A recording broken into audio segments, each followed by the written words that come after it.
काय भावना आहे? ह्यावेळेस खासदार म्हणून हा मान मिळतोय. गजानन महाराजांची पालखीचं आगमन आज सोलापूर शहरात झालं आणि काही दिवसात दोन्ही पालख्या तुकाराम महाराजांची आणि ज्ञानेश्वर महाराजांची पालखी पण आपल्या पंढरपूर वाखरीमध्ये येणार आहे. पहिलं रिंगण सोलापूर लोकसभेत असणार आहे, तर त्याच्या पण स्वागताची आम्ही आतुरतेने वाट पाहतोय. ह्यावेळेस पाऊस चांगल्यापैकी झाला असल्या कारण वारीत मोठ्या संख्येत लोक अपेक्षित आहेत. प्रशासन सज्ज आहे आणि पूर्ण महाराष्ट्राचा हा अभिमान आहे ही वारी. गोर गरीब श्रीमंत शेतकरी सगळे ह्यात सहभागी होतात. सगळं विसरून देवात एक होण्याची ही वारी आहे.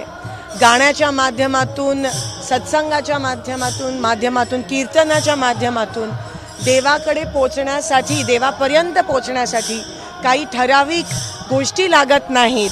मनाने जो काही प्रार्थना करतो किंवा मनाने जे करतो तोच माणूस देवापर्यंत पोचतो.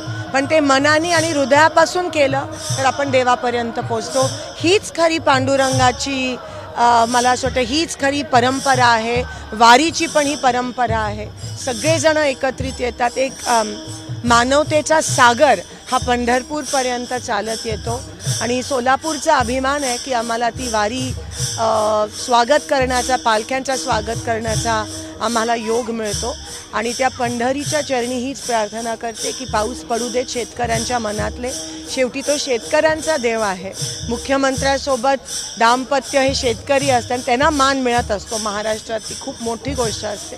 मी विठ्ठलाच्या चरणी हीच प्रार्थना करते की सगळ्या शेतकऱ्यांचे आणि महाराष्ट्राचे जे प्रश्न आहेत ते मिटव. सगळ्यांना सुखाचे आणि समृद्धीचे दिवस पुन्हा येऊ देत आणि आम्ही तुझ्या सेवेसाठी शेवटपर्यंत आम्ही आहोत. देवा, तू आम्हाला ही संधी दिली त्याबद्दल अतिशय कृतज्ञतेच्या भावना आम्ही त्या ठिकाणी व्यक्त करत आहोत.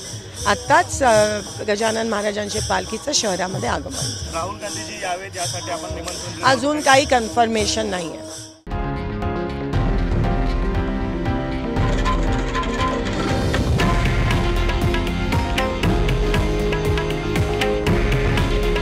हे आहे देशातील नंबर 1 न्यूज नेटवर्क आणि आपण पाहत आहात TV9 मराठी. काळजी तुमची, हित महाराष्ट्राचं.